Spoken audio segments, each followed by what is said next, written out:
স্বজনের সঙ্গে ঈদ উদযাপনে গ্রামে ফিরছেন নগরবাসী। সময় মতো ছাড়ছে ট্রেন, সড়কেও স্বস্তি। লঞ্চে ভিড়, বিকেলে ছুটির পর বাড়বে যাত্রী চাপ। পরিবারের সাথে ঈদ করব, কষ্ট হইলেও ভালো লাগে। এত বছর যেভাবে যাতায়াত করছি তার থেকে অনেক ভালো জার্নি হচ্ছে আর কি। টিকিট আছে, ভিতরে প্রবেশ করতে পারতেছে। ভাড়াটা একটু বেশি দিয়ে টিকিট কাটতে হচ্ছে। চাপ নাই, চাপ হবে একটু পরেই। সারা দেশে জমজমাট কোরবানি পশুর হাট, রাজধানীতেও চলছে বেচাকেনা। এবারও ছোট ও মাঝারি গরুর চাহিদা বেশি, বিকেল থেকে বিক্রি বাড়ার আশা। মিডিয়াম সাইজের গরু কেনার ইচ্ছা। গরুর কালেকশন মোটামুটি ভালোই আছে, কিন্তু দামটা একটু বেশি। অন্যান্য বছর তুলনায় মনে হয় যে গরুর দাম এবার কম। ঢাকা শহরে একদিন আগে বেশি বেচা কিনে হয়। দেখতে পাচ্ছেন মোটামুটি কিনতে পাচ্ছেন। 3টা বিক্রি করছি, 8টি আছে। আমার গরু শিক্ষিত গরু, দাঁত দেওয়ার করলে অনেক দাঁত দেওয়া হবে। আমি 2,10,000 কইছি, তারা 2,50,000 কেটে দিচ্ছে। দেখছিলেন প্রধান শিরোনাম। দুপুরের সময় সঙ্গে আছি আমি ওমর ইনান এবং আমি আলিশা ইসলাম। এবার অন্যান্য শীর্ষ সংবাদ। পবিত্র হজের মূল আনুষ্ঠানিকতা শুরু। মক্কা থেকে তাবুর শহর মিনার পথে লাখ লাখ মুসল্লি। সারাদিন অবস্থানের পর কাল বাদ ফজর আরাফাতের ময়দানে যাত্রা। বঙ্গবন্ধু জাতীয় চার নেতা ও মুজিবনগর সরকারের সদস্যদের মুক্তিযোদ্ধার স্বীকৃতি থাকবে। সহযোগী মুক্তিযোদ্ধাদের মর্যাদা ছোট হবে না, জানালেন উপদেষ্টা। বৈষম্যহীন সমাজের জন্য আন্দোলন হলেও বাজেটে তার প্রতিফলন নেই, মন্তব্য আমির খসরুর। সবার প্রতিক্রিয়া পর্যালোচনা করবে সরকার, জানালেন উপদেষ্টা।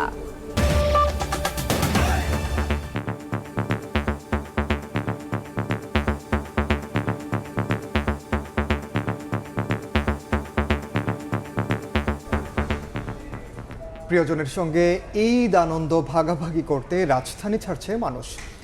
রেল, সড়ক, নৌ সব যাত্রাপথে স্বস্তির ছাপ। কমলাপুর রেল স্টেশন থেকে প্রায় সব ট্রেনই ছেড়েছে সময় মতো। সড়ক পথেও নেই ঝক্কি ঝামেলা। তবে ঈদের আগে আজ শেষ কর্মদিবস হওয়ায় বিকেল থেকে পথে পথে বাড়বে যাত্রী চাপ। পবিত্র ঈদুল আজহার বাকি আর 2 দিন। প্রিয়জনদের সঙ্গে সেই আনন্দ ভাগাভাগি করতে শেকড়ের টানে বাড়ি ছুটছেন মানুষ।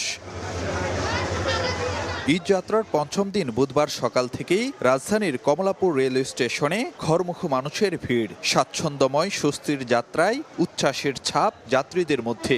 মা বাবা ছেলে মেয়ে বউ আছে, এদের সাথে ঈদ করার মজা আলাদা। অনেক আনন্দ লাগছে। আমি বাড়িতে গিয়ে ঘুরবো। অন্য বাসগুলোতে ভাড়া কম ছিল, বাট আমি সময় মতো না কাটার জন্য ভাড়াটা একটু বেশি দিয়ে টিকিট কাটতে হচ্ছে। গ্রামে যাওয়া, সবার সাথে একসাথে ঈদ করা যায়, সো এক্সাইটেড। টাইমলি আসি, তারপরে 1-1.5 ঘন্টা 2 ঘন্টা পরে বাস আসে। বাচ্চা নিয়ে ভোগান্তি না এটা। তবে অভিযোগ আছে কিছু কিছু বাসে বাড়তি ভাড়া নেয়ার, যদিও তা মানতে নারাজ পরিবহন মালিকরা। রাস্তা খুব একটা বেশি চাপ নেই। দুপুরে পর ছুটি তো, দুপুর থেকে হয়তো একটু বাড়ে। ভাড়া বেশি না, ভাড়া সীমিত তাই 550 বগুড়া ভাড়া 550 550। সদরঘাট লঞ্চ টার্মিনালে ভিড় বাড়ছে দক্ষিণবঙ্গগামী যাত্রীদের। পরিবহন সংশ্লিষ্টরা মনে করছেন বুধবার শেষ কর্মদিবস হওয়ায় বিকেল থেকে সব পথেই শুরু হবে ঈদ যাত্রার মূল চাপ। ফারুক ভিয়া, রবিন, সময় সংবাদ, ঢাকা। ঈদে ঘরমুখী মানুষের আরও খবর জানাতে এই মুহূর্তে কমলাপুর রেল স্টেশনে আছেন সহকর্মী ফারুক ভিয়া, রবিন। ঢাকা টাঙ্গাইল মহাসড়কের চন্দ্রায় আছেন মনির হোসাইন এবং ঢাকা ময়মনসিংহ সড়কের চান্দনায় আছেন মেহেদি হাসান। সরাসরি প্রথমে যাচ্ছি রবিনের কাছে। সকাল থেকে এখন পর্যন্ত রাজধানীর কমলাপুর রেল স্টেশন থেকে যে কটি ট্রেন ছেড়ে গেছে তার প্রায় সবকটি যথাসময়ে ছেড়ে গেছে এবং ট্রেনের যে সার্বিক ব্যবস্থাপনাগত যে দিকগুলো রয়েছে সেইগুলো নিয়ে যাত্রীদের মধ্যে বেশ সন্তোষী দেখা যাচ্ছে। তো এখন পর্যন্ত আমরা যদি জানতে চাই যে বলতে চাই যে এখন থেকে পরবর্তী সময়ে যে 2টা থেকে 3টার মধ্যে যে ট্রেনগুলো যাবে তার প্রতিটি কিন্তু এখন এই মুহূর্তে যে প্ল্যাটফর্মে রয়েছে, যেমন যদি বলতে চাই চট্টগ্রামের উদ্দেশ্যে চট্টলা এক্সপ্রেস, কিংবা রাজশাহীর উদ্দেশ্যে সিল্ক সিটি, কিংবা যে সিলেটের উদ্দেশ্যে যে কাল নিস এক্সপ্রেস এই কটি ট্রেন মূলত 2টা থেকে 3টার মধ্যে এই কমলাপুর রেল স্টেশন ছাড়ার কথা রয়েছে, কিন্তু সবকটি মূলত আমরা দেখতে পাচ্ছি যে প্ল্যাটফর্মে রয়েছে। এবং সার্বিক দিক দেখার জন্য, নিরাপত্তাগত দিক দেখার জন্য এই মুহূর্তে আমরা দেখতে পাচ্ছি যে স্বরাষ্ট্র উপদেষ্টা তিনি এখানে পরিদর্শনে এসেছেন সার্বিক অবস্থা দেখার জন্য, যে ট্রেনের যে অবস্থাগুলো বা ব্যবস্থাপনাগত যে চিত্রটি রয়েছে সেটি পরিদর্শনে স্বরাষ্ট্র উপদেষ্টা অবসরপ্রাপ্ত লেফটেন্যান্ট জেনারেল আলম চৌধুরী তিনি অল্প কিছু সময় আগে, অর্থাৎ এই মাত্রই তিনি কমলাপুর রেলওয়ে স্টেশনে এসে পৌঁছেছেন। তার আগে কিন্তু আমরা যদি আপনাদেরকে জানাতে চাই, রেলওয়ের কমলাপুর রেল স্টেশন শাখার ম্যানেজার যখন কথা বলছিলেন তখনও কিন্তু যে তারা বলছিলেন যে এখানকার যে সার্বিক যে ব্যবস্থাপনাগত যে দিকগুলো রয়েছে সেগুলোতে তারা যথেশট নজরদারি রাখছেন এবং এখানে যেন কোনো ধরনের কালোবাজারি না হয় সেটি নিশ্চিত করার জন্য তারা সব ধরনের ব্যবস্থা রেখেছেন। পাশাপাশি আইনশৃঙ্খলা রক্ষাকারী বাহিনীও কিন্তু যে সার্বিক বিষয় আশয়গুলো সেগুলো কিন্তু যে নজর রাখছে। স্বরাষ্ট্র উপদেষ্টা হয়তো যে এখানে সার্বিক অবস্থা পর্যবেক্ষণ শেষে তিনি কিছু সময় পরে আনুষ্ঠানিকভাবে গণমাধ্যমকে ব্রিফ করবেন। তবে একটি বিষয় যদি আপনাদেরকে জানাতে চাই যে সকাল থেকে এখন পর্যন্ত যে কয়েকটি ট্রেন আমরা দেখেছি কমলাপুর রেলওয়ে স্টেশন থেকেই কিন্তু যে যথাসময় কিন্তু ছেড়ে গেছে। দু একটি ট্রেনের ক্ষেত্রে আমরা কিছুটা মানে ভিন্নতা দেখেছি, সেগুলোর ক্ষেত্রে 2 থেকে 3টি ট্রেনের ক্ষেত্রে আমরা কিছু সময় আধা ঘন্টার মতো নির্ধারিত সময়ের থেকে এদিক ওদিক হতে দেখেছি। তার বাইরে কিন্তু যে যথাসময় কিন্তু গিয়েছে, বিশেষ করে এবার আবার শিডিউল বিপর্যয়ের তেমন কোনো অভিযোগ না থাকার অন্যতম একটি কারণ হলো বিশেষ করে যে উত্তরবঙ্গগামী যে ট্রেনগুলো রয়েছে সেইগুলোতে তেমন একটি বিড়ম্বনার মধ্যে পড়তে হয় নাই, যেহেতু যমুনা রেলওয়ে সেতু চালু সহ ব্যবস্থাপনাগত বেশ কিছু দিক উন্নতি হওয়ার ফলেই কিন্তু যে যাত্রীদের এই যাত্রা এবার তুলনামূলকভাবে স্বস্তিদায়ক হয়েছে বলেই কিন্তু মনে করা হচ্ছে। আমরা একটু যে সড়ক পথের খবরাখবর জানার চেষ্টা করব আমাদের সহকর্মী মনিরের কাছ থেকে। মনির জানাবেন সড়ক পথের খবরাখবর এবং যে সড়ক মহাসড়কের খবরাখবর। মনির।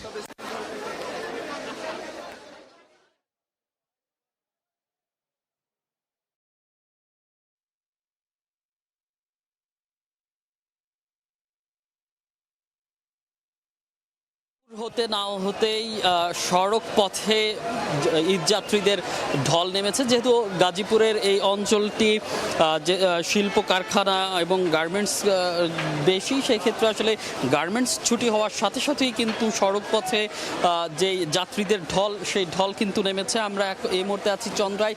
ঢাকা টাঙ্গাইল মহাসড়কের অবস্থাটা যদি একটু দেখাতে চাই, আপনাদের দেখতেই পাচ্ছেন যে মানুষের সংখ্যা, যে ঘরমুখী ঈদ আনন্দ ভাগাভাগি করার জন্য পরিচয়ের সাথে যে ঘরমুখী মানুষ, সেই মানুষজন কিন্তু বের হতে শুরু করেছেন। এবং এই মুহূর্তে আমরা যে চন্দ্রা আছি, চন্দ্রার অবশ্য ঢাকা টাঙ্গাইল মহাসড়কে আপনি দেখতেই পাচ্ছেন যে অবস্থা। এবং সকাল থেকেই আমরা আসলে যেটি দেখছিলাম খুব একটা চাপ ছিল না, সেই চাপ কিন্তু দুপুর হওয়ার সঙ্গে সঙ্গে, অর্থাৎ গার্মেন্টস যখন ছুটি দিয়েছে তখন এখানকার যে শ্রমিকরা আছেন তারা আসলে যেই বাড়ির পানে ছুটছেন। এবং গাড়ির কথা যদি বলতে হয়, এই অংশটুকু আসলে আমরা জানি দীর্ঘ যানজট লেগে থাকে এবং এখনও যেটি দেখছি যে খুব ধীরে ধীরে কিন্তু বাসগুলো চলছে। এবং গাজীপুর চৌরাস্তা হয়ে যে একটি ওভারপাস এখানে করা হয়েছে, সেই ওভারপাসেও আমরা দীর্ঘক্ষণ দেখেছি যে অনেকক্ষণ ধরেই আসলে যানজট সৃষ্টি হচ্ছে, অর্থাৎ থেমে থেমে এখান থেকে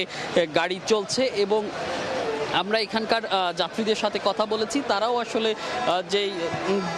যেই যাত্রার জন্য তারা আসলে নির্বিঘ্নেই যেতে চান। এবং কিছুক্ষণ আগে এখানে হাইওয়ে পুলিশের পক্ষ থেকে গণমাধ্যমের সঙ্গে কথা বলা হয়েছে। হাইওয়ে পুলিশ থেকে যেটি জানানো হয়েছে যে যাত্রীদের নির্বিঘ্নে বাড়ি পৌঁছাতে সব ধরনের প্রস্তুতি তাদের রয়েছে, তারা তৎপর রয়েছে। এবং আমরা এখানে দেখেছি যে ড্রোন ব্যবহার করে আসলে তারা সেটি মনিটরিং করছে। সেই সাথে এই চন্দ্রা এলাকাটি পুরোটা নতুন করে আবার সিসিটিভি স্থাপন করা হয়েছে এবং বিভিন্নভাবে আসলে যেটি বলছেন যেই অতিরিক্ত ডিআইজির সাথে আমাদের কথা হয়েছে, তিনি আসলে যেটি বলছিলেন যে চন্দ্রা ঢাকা টাঙ্গাইল মহাসড়ক যেটি একটি হট স্পট যানজটের, এখানে অনেক যেই গার্মেন্টস শ্রমিকরা আছেন তাদেরকে আসলে নির্বিঘ্নে বাড়ি পৌঁছাতে তারা সর্বোচ্চ চেষ্টা করছেন।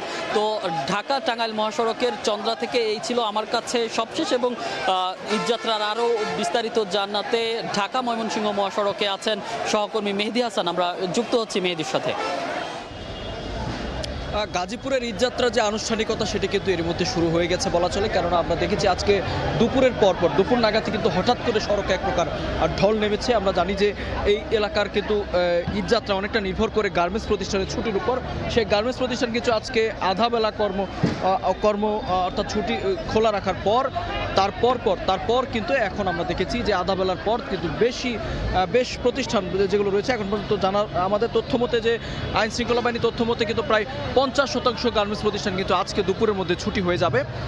সেই তুলনায় কিন্তু সেই চাপটি কিন্তু হঠাৎ করে এই মুহূর্তে সড়কে পড়েছে, অর্থাৎ গার্মেন্টসগুলো ছুটি হওয়ার পর হঠাৎ করেই কিন্তু গার্মেন্টস প্রতিষ্ঠানের কর্মী যারা রয়েছেন তারা কিন্তু সড়কে নেমেছেন বাড়ি যাওয়ার উদ্দেশ্যে। আমরা দেখেছি যে ভাড়া নিয়ে এক ধরনের কিন্তু জটিলতা দেখা দিয়েছে। পরিবহন আসলে কর্মকর্তা যারা রয়েছেন বাস ড্রাইভার এবং হেল্পারদের সাথে কিন্তু এক ধরনের যাত্রীদের বাকবিতণ্ডা হচ্ছে। কিছুক্ষণ আগেও আমরা দেখেছি তারা কিন্তু এখানে বিক্ষোভ করেছেন এবং মহাসড়কে কিন্তু যান চলাচল বন্ধ রেখে কিন্তু পরিবহন মালিকরা বিক্ষোভ করেছেন। তারা যেটি বলছেন যে সারা বছর তারা যে ঘাটতি দিয়ে অর্থাৎ লস দিয়ে কিন্তু তারা বাস চলাচল করেন, ঈদ আসলে তারা কিছুটা বাড়তি ভাড়ার উদ্দেশ্যে তারা এখানে কিন্তু এখানে আসলে ঈদে নিয়ে থাকেন কিছুটা, তবে সেটিতে কিন্তু এবার বাধা দিয়েছে। বাধার ফলে কিন্তু তারা যেটি বলছেন যে তাদের লসের মুখোমুখি পড়বেন, যে কারণে কিন্তু তারা কিছুক্ষণ আগে আমরা দেখেছি এখানে কিন্তু বিক্ষোভও করেছেন। এই মুহূর্তে সেনাবাহিনীর হস্তক্ষেপে অর্থাৎ যৌথ বাহিনীর হস্তক্ষেপে কিন্তু সড়কে যান চলাচল স্বাভাবিক হয়েছে। তো এই ছিল গাজীপুরের চান্দনা থেকে আমার কাছে থাকা ঈদযাত্রার সবশেষ তথ্য। ঈদযাত্রায় রেল ও সড়ক পথের খবর জানাচ্ছিলেন সহকর্মীরা।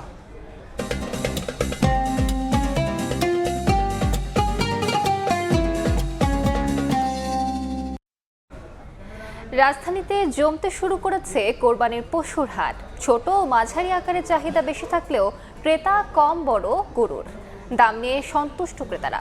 বিক্রেতাদের আশা, কাল থেকে পুরো দমে শুরু হবে বেচাকেনা। এদিকে হাটে অপ্রীতিকর ঘটনা এড়াতে তৎপর আইন শৃঙ্খলা রক্ষা বাহিনী। গরু ছাগল সহ বিভিন্ন জাতের কোরবানির পশু নিয়ে রাজধানীর গাবতলী হাটে এসেছেন বিক্রেতারা। ক্রেতা বিক্রেতাদের ভিড় বাড়তে শুরু করেছে। কেউ কিনছেন পছন্দের পশু। বৃহস্পতিবার ও শুক্রবার মূল বেচাকেনা হবে বলে জানাচ্ছেন বিক্রেতারা। ঈদ উদযাপনে হাসি মুখে বাড়ি ফেরার আশা তাদের। যেটা আমাদের মনের আশা 5 লাখ টাকা বেচবো, এটা আপনার মনে করেন 4 লাখ বলতেছে। 2 দিনের ভিতরে ইনশাল্লাহ আশা করি আমার গরু বেচা কিনে হয়ে যাবে। বড় গরুর কাস্টমার খুবই কম দেখা যাচ্ছে মার্কেটে আর কি। 4 দিনে আমরা না হইলেও 20টা গরু বেচা পালাই, কিন্তু এবার 4টা গরু বেচছি। ছাগলের দাম একদম সীমিত এবং ভালো বেচে কিনে হচ্ছে। ক্রেতারা বলছেন এবার পশুর দামে তারা সন্তুষ্ট। বিক্রেতারা বলছেন ছোট ও মাঝারি পশুর চাহিদা বেশি থাকায় দাম একটু বেশি হলেও বড় পশুর দাম তুলনামূলক কম। হাসিল ঘরের সদস্যরা বলছেন ক্রেতা বিক্রেতা স্বস্তির কথা জানালেও কেউ তুলছেন অভিযোগের সুর। গরুর কালেকশন মোটামুটি ভালোই আছে, কিন্তু দামটা একটু বেশি মনে হচ্ছে। এবার গরুর দাম নাগালের ভিতরেই আছে, একটু কমই মনে হচ্ছে।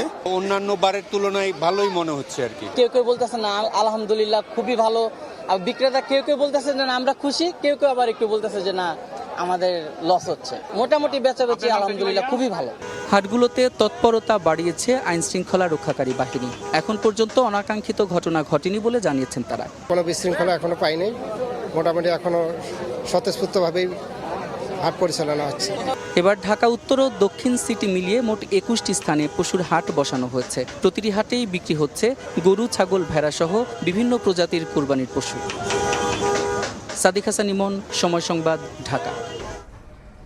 ঈদঘনি আসায় দেশের বিভিন্ন স্থানে জমে উঠেছে কোরবানির পশুর হাট। প্রতিবারের মতো এবারও ছোট ও মাঝারি গরুর চাহিদা বেশি। দাম নিয়ে রয়েছে ক্রেতা বিক্রেতার পাল্টাপাল্টি প্রতিক্রিয়া।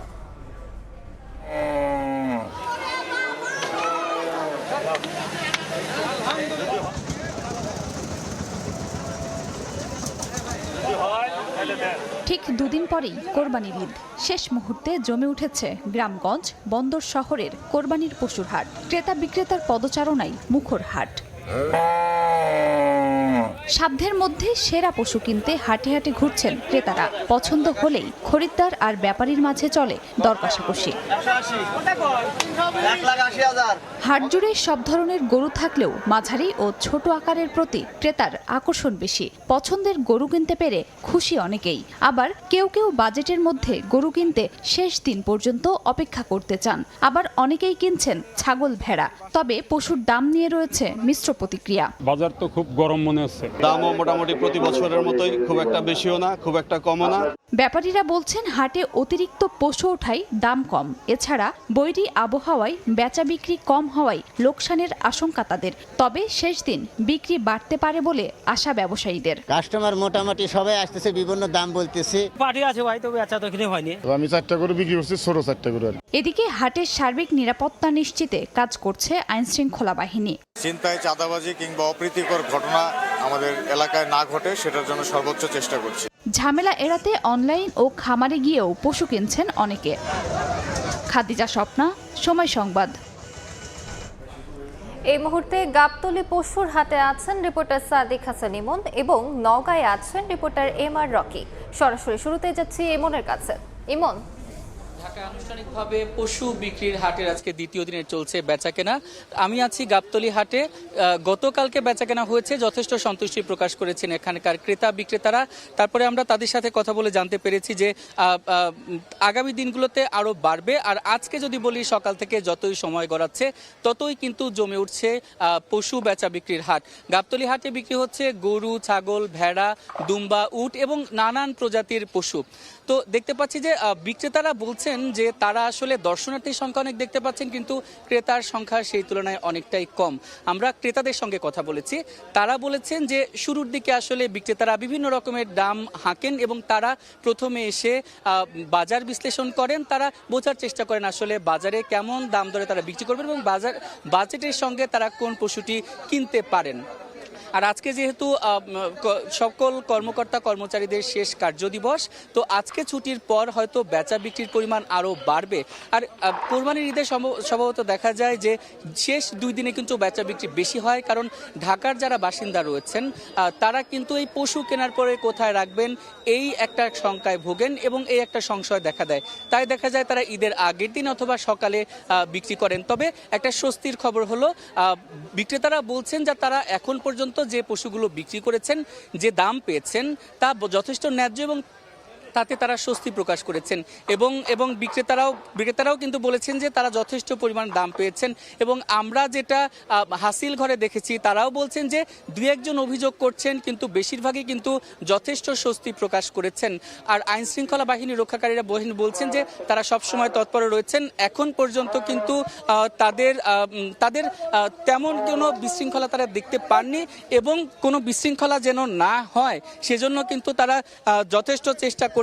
তো আসলে দেশের বিভিন্ন স্থানেই কিন্তু দেখা যাচ্ছে যে পশুর হাট বসেছে এবং ক্রেতা বিক্রেতারা বেচা বিক্রি করছেন। আর সেই খবর জানাতে নওগাঁ থেকে যুক্ত হচ্ছেন আমাদের সহকর্মী রকি।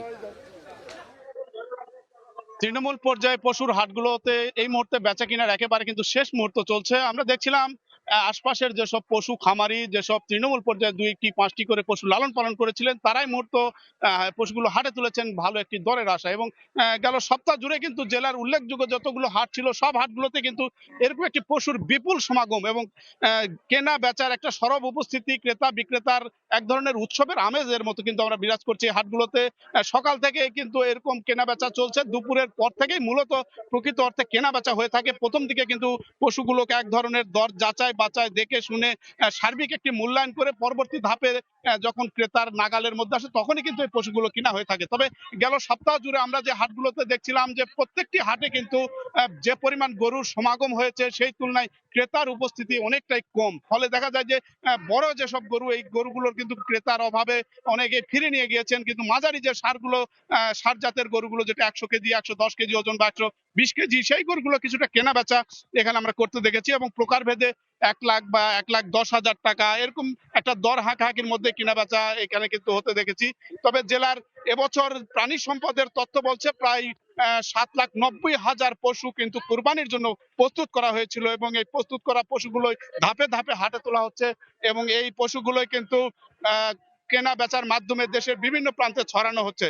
তবে জেলার স্থানীয় যে চাহিদা রয়েছে 3,80,000 বাকি বিশাল আকারের এই পশুর সমাগমগুলো কিন্তু এই হাটে তুলছেন এবং এবারের কিন্তু যে দরের জায়গাটা আসলে যারা বিক্রেতা তারা বলছেন বিগত বছরের তুলনায় কিছুটা কম, কিন্তু ক্রেতাদের দিক থেকে আবার বাড়তি দরের তারা এক ধরনের কথা বলছেন এবং ক্রেতা বিক্রেতা এরকম পরস্পর বিরোধী যে বক্তব্য, তার মাঝেও যে বিষয়টি বলা হচ্ছে বিগত বছরগুলোর চেয়ে কিন্তু পশু খাদ্যের দর অনেকটাই বেড়েছে, ফলে পশু উৎপাদন করার খরচের একটা আনুপাতিক হিসেব করেই কিন্তু দর হাঁকছেন এবং সার্বিক বাজার ব্যবস্থাপনায় এই জেলায় যে বাড়তি এবার পশু রয়েছে এই পশুগুলো কিন্তু এখনো পর্যন্ত ঈদের একেবারে শেষ মুহূর্তে যে পরিমাণ পশু রয়েছে সেই পশুগুলো কিন্তু আনুপাতিক হারে বেচে কিনা অনেকটা কম বলছেন এখানকার বিক্রেতারা।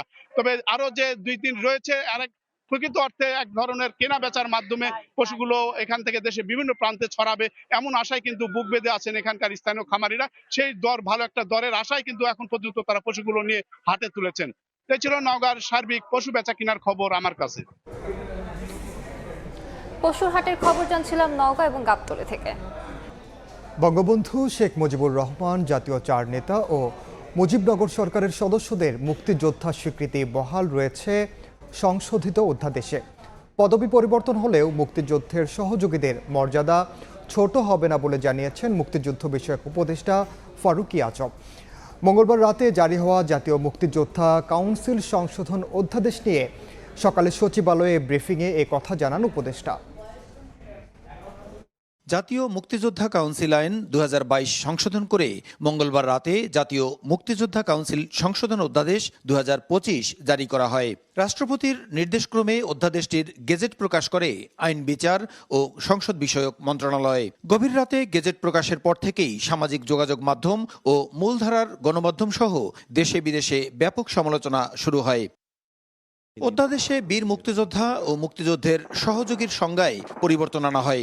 বলা হয়, বিদেশে থেকে মুক্তিযুদ্ধের পক্ষে ভূমিকা রাখা ব্যক্তি, মুজিবনগর সরকারের অধীনস্থ কর্মকর্তা কর্মচারী, ডাক্তার, নার্সদের মুক্তিযোদ্ধা স্বীকৃতি বাতিল করে মুক্তিযুদ্ধের সহযোগী হিসেবে গণ্য করা হবে। এছাড়া স্বাধীন বাংলা বেতার কেন্দ্রের শিল্পী ও কলাকুশলী এবং দেশে বিদেশে মুক্তিযুদ্ধের পক্ষের সাংবাদিক এবং স্বাধীন বাংলা ফুটবল দলও মুক্তিযুদ্ধের সহযোগী হিসেবে বিবেচিত হবে। বুধবার সকালে সচিবালয়ে এ বিষয়ে মুক্তিযুদ্ধ বিষয়ক উপদেষ্টা ফারুকী আজম সাংবাদিকদের বলেন, 72-এর সংবিধানের আলোকেই মুক্তিযোদ্ধা এবং মুক্তিযুদ্ধের সহযোগী পদবি যুক্ত করা হয়েছে। মুক্তিযুদ্ধের সহযোগী হিসেবে স্বীকৃতি পাওয়া ব্যক্তিরাও সনদ পাওয়ার অধিকার রাখেন জানিয়ে উপদেষ্টা বলেন, পদবি পরিবর্তন হলেও তাদের মর্যাদা ছোট হবে না। মুজিবনগর সরকারের অধীনে যে সমস্ত বেতনদারী কর্মচারীরা ছিল তাদেরকে বলা হয়েছে সহযোগী, সরকারকে বলা হয়নি। সর্বাঙ্গীনভাবে এইটাকে মর্যাদাশীল করা হয়েছে। এটা এই নয় যে যারা সহযোগী মুক্তিযোদ্ধা হবেন তারা মর্যাদা ক্ষুণ্ণ হয়েছে, এটা মোটেও না। এদিকে শেখ মুজিবুর রহমান সহ জাতীয় 4 নেতার মুক্তিযোদ্ধা স্বীকৃতি বাতিল হয়নি ব্যাখ্যা দিয়ে উপদেষ্টা বলেন, মুক্তিযুদ্ধ পরিচালনা করা মুজিবনগর সরকারের সঙ্গে যুক্ত সবার মুক্তিযোদ্ধা স্বীকৃতি থাকবে।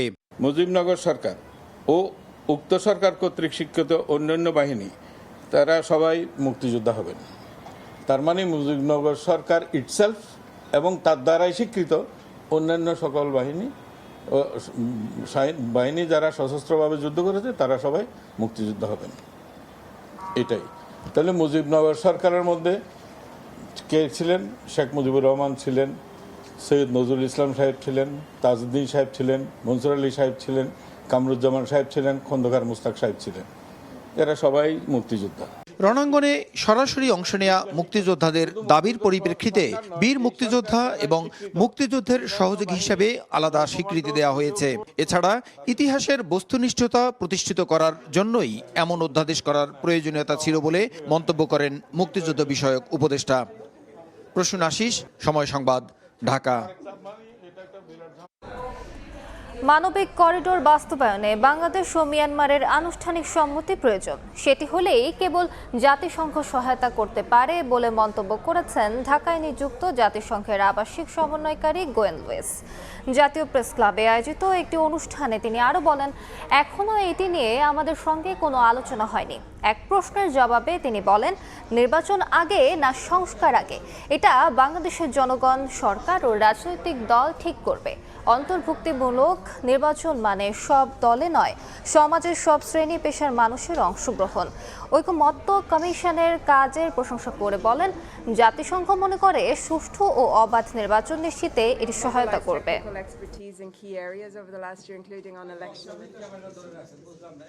On the humanitarian corridor question, I think I've issued several comments and statements on this already.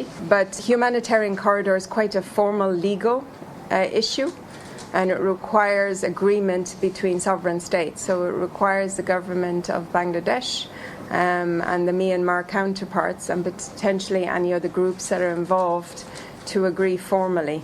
If there's an agreement, the UN can support, but that agreement, as I understand it, has not been established as yet. So I think any initiative to improve cross-border relations, any initiative to support people that are impacted by the conflict in Myanmar is very welcome and very supported by the UN.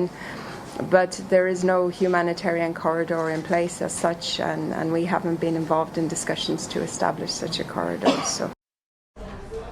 দুপুরের সময় আরো থাকছে। বৃষ্টিপাত কমলেও উজানের পাহাড়ি ঢলে প্লাবিত সিলেটের নিচু এলাকা, পানিবন্দী 10,000-এর বেশি মানুষের চরম দুর্ভোগ, বিপদসীমার ওপরে বইছে সুরমা কুশিয়ারা।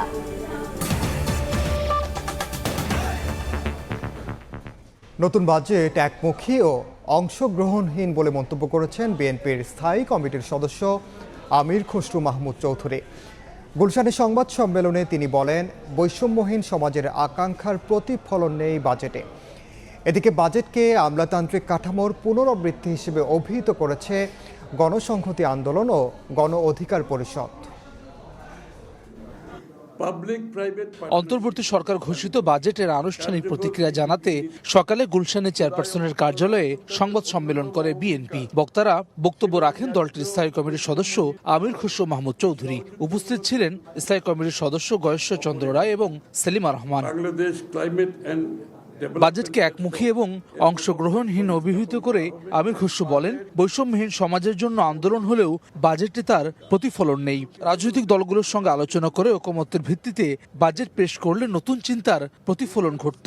প্রত্যাশা করেছিলাম অন্তর্বর্তীকালীন সরকার আন্দোলনকারী রাজনৈতিক দলের সাথে আলোচনা করে ন্যূনতম জাতীয় ঐকমত্য স্থাপনের মাধ্যমে বাজেট প্রণয়ন করবে। এ সময় বিএনপি সরকার গঠন করলে 180 দিনের পরিকল্পনা তুলে ধরেন আমির খসরু। বলেন, প্রথম 6 মাসে 1 কোটি মানুষের কর্মসংস্থান করবে বিএনপি সরকার। স্বৈরাচারের সময়ের সব ঋণ তদন্তে জাতিসংঘের কমিশন গঠনের দাবি জানানোর কথা বলেন তিনি।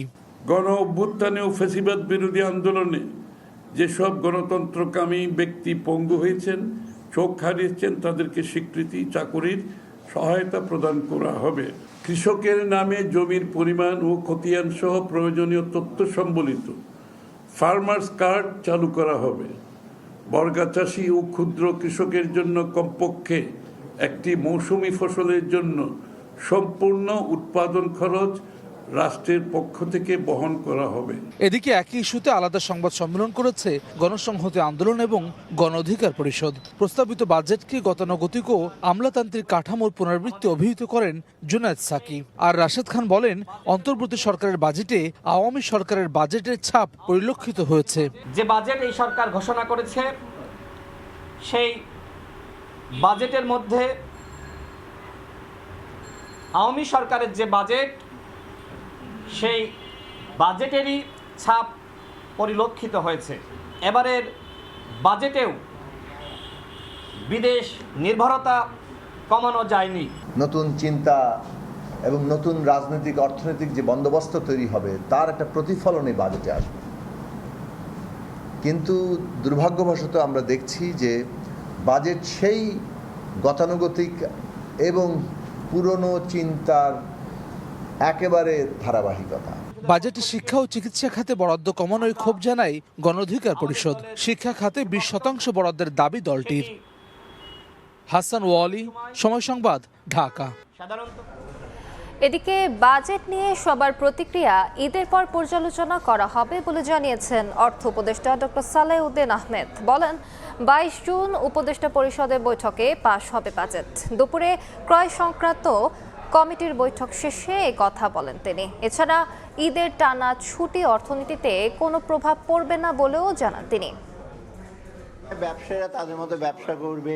ব্যাংক, বাংলাদেশ ব্যাংক অলরেডি বলেছে কোন দিন ব্যাংক খোলা থাকবে এবং হাটে, গরুর হাটে কীভাবে তার প্রভিশন করবে। আমার তো এরকম হলিডে পৃথিবীর অন্যান্য যে আরও বেশি হলিডে থাকে। ক্রিসমাসের সময় ওদের 20-25 দিন হলিডে থাকে। নেপালে আপনার দুর্গাপুজোর সময় 1 মাস হলিডে থাকে, দেশ চলে না। তো অতএব চলবে, কোনো রকম বিরূপ বিষয় করে। আর ইতিমধ্যে আমরা বাজেট তো দিয়ে দিয়েছি। বাজেটের মোটামুটি আমাদের যে কর্মপন্থা কী হবে সেগুলো এটাতে কাজ চলবে। ঈদুল আজহা উপলক্ষে 5 জুন থেকে টানা 10 দিন বন্ধ থাকবে ব্যাংক। ব্যাংক পাড়ায় ছুটির আমেজ নিয়ে জানাতে রাজধানীর মতিঝিলে আছেন সহকর্মী সাইফুল ইসলাম। সরাসরি যাচ্ছি তার কাছে। কোরবানির ঈদকে কেন্দ্র করে 10 দিনের ছুটিতে যাচ্ছে ব্যাংক সহ আর্থিক খাত সহ দেশের সরকারি প্রতিষ্ঠানগুলি। তবে এর মধ্যে আমরা বাংলাদেশ ব্যাংকের মুখপাত্রের সাথে কথা বলেছি। তিনি যেটা জানিয়েছেন যে শুধুমাত্র এই যে 10 দিন ছুটির মধ্যে আগামী 6 তারিখ যেই শুক্রবার, 7 তারিখ সম্ভাব্য ঈদ, তবে এই শুক্রবারও কিন্তু রাত 10টা পর্যন্ত কিন্তু বিভিন্ন বাণিজ্যিক এলাকার যেখানে ব্যাংকিং কার্যক্রম বা গার্মেন্টস শিল্প বা অন্যান্য খাতের যে বেতন বোনাস বা হচ্ছে কোরবানি কেন্দ্রিক টাকা দেওয়ার যে বিষয়টি থাকে তার জন্য কিন্তু এখনও পর্যন্ত আমরা জানতে পেরেছি যে শুক্রবার ঈদের আগের দিন ঠিক রাত 10টা পর্যন্ত হচ্ছে ব্যাংক খোলা থাকবে। তবে এরই মধ্যে যে লম্বা ছুটি 10 দিনের, তার জন্য কিন্তু বিভিন্ন জায়গায় এটিএম বুথ যা আছে সারা বাংলাদেশে সেই বুথগুলিও কিন্তু খোলা থাকবে। কেননা এর পাশাপাশি যে আইনি জটিলতা রয়েছে, আইন শৃঙ্খলা বাহিনীকেও কিন্তু বাংলাদেশ ব্যাংক থেকে কিন্তু নির্দেশনা দেওয়া হয়েছে যাতে করে প্রত্যেকটা এটিএম বুথে সাধারণ মানুষ বা ব্যাংকের গ্রাহক যারা আছেন তারা যেন স্মুথলি বা ঠিক স্বাভাবিকভাবে যেন টাকা তুলতে পারে, কোনো রকম সমস্যা যেন না হয়, সেই দিকগুলো কিন্তু বিবেচনা নিয়েছেন। এর পাশাপাশি শুধুমাত্র যে গার্মেন্টসের লোকজন নয়, অন্যান্য খাতের যে সমস্ত কর্মীরা আছে বা শ্রমিকরা আছে তাদের জন্য কিন্তু ব্যাংক খোলা থাকবে যাতে করে তারা তাদের বেতন বোনাস সহ ঈদের আগে যে সমস্ত অসুবিধা আছে সেগুলো সারতে পারেন।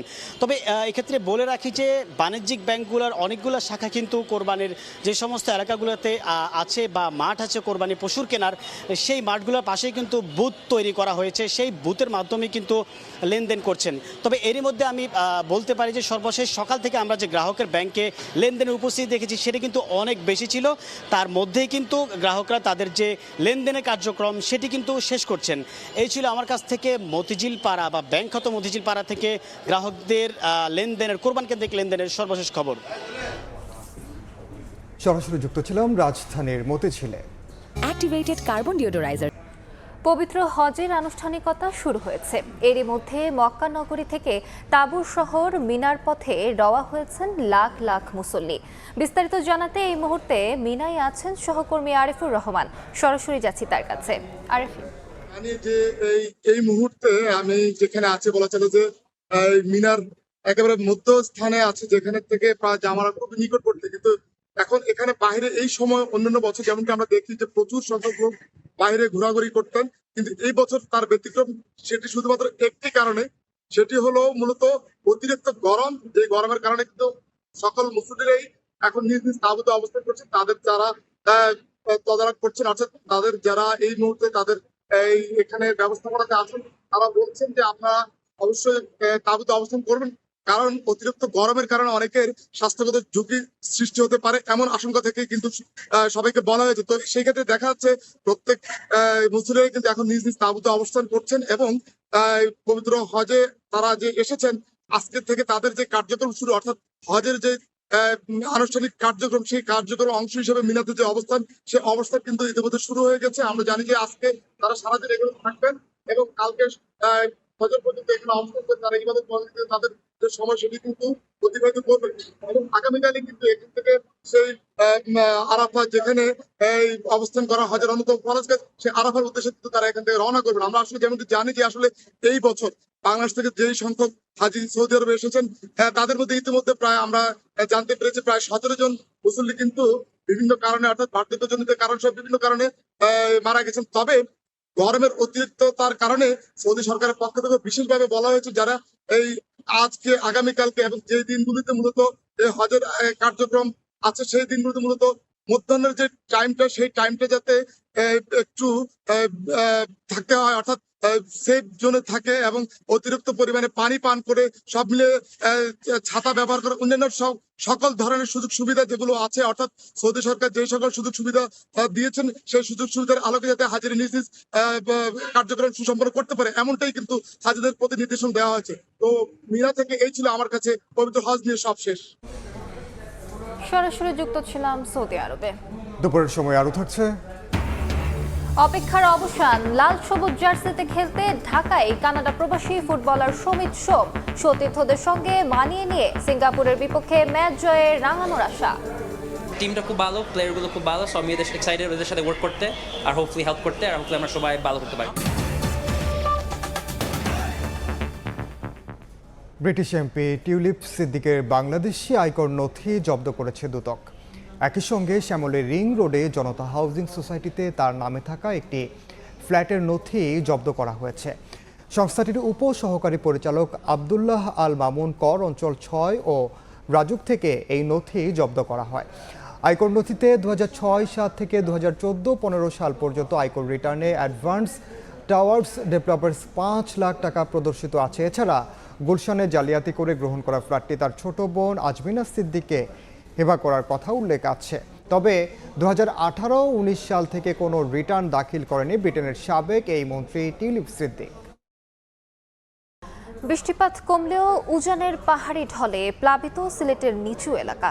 জকিগঞ্জ, বিয়ানীবাজার সহ কয়েকটি উপজেলার 10,000-এরও বেশি মানুষ পানিবন্দী। বিপদসীমার ওপরে বইছে সুরমা কুশিয়ারা। নৌশাদ আহমদ চৌধুরীর ক্যামেরায় ইকরামুল কবিরের রিপোর্ট।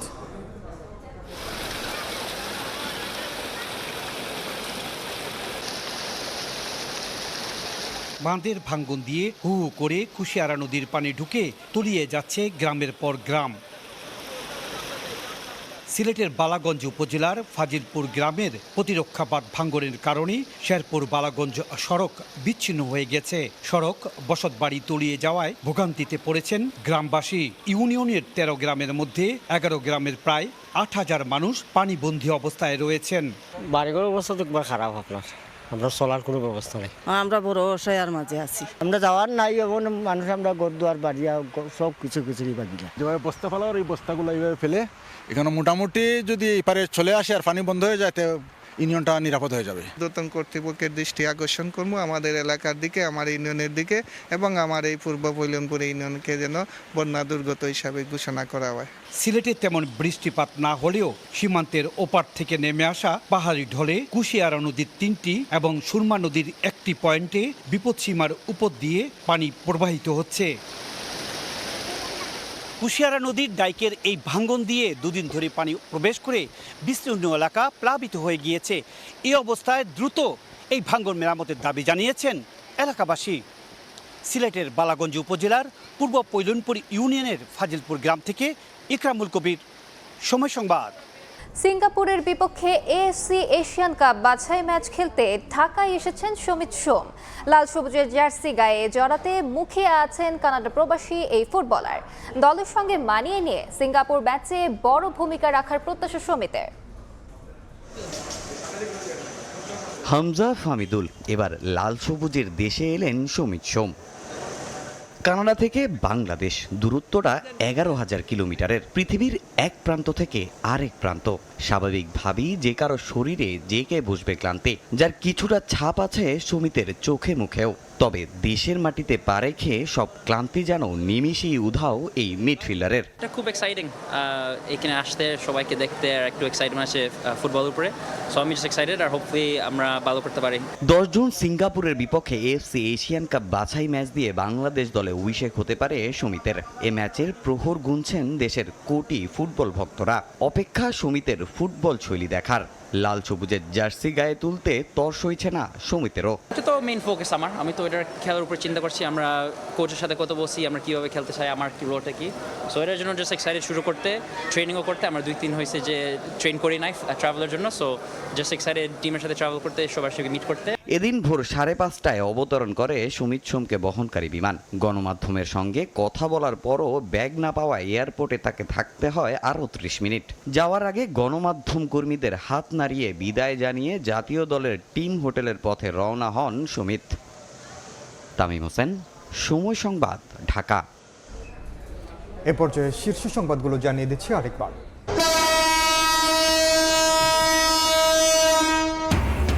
স্বজনের সঙ্গে ঈদ উদযাপনে গ্রামে ফিরছেন নগরবাসী। সময় মতো ছাড়ছে ট্রেন, সড়কেও স্বস্তি।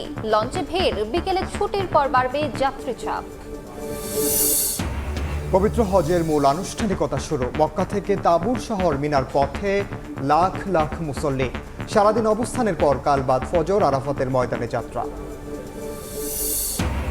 এবং বঙ্গবন্ধু, জাতীয় চার নেতা ও মুজিবনগর সরকারের সদস্যদের মুক্তিযোদ্ধার স্বীকৃতি থাকবে। সহযোগী মুক্তিযোদ্ধাদের মর্যাদা ছোট হবে না, জানালেন উপদেষ্টা। এই ছিল দুপুরের সময়। সঙ্গে থাকুন সময়।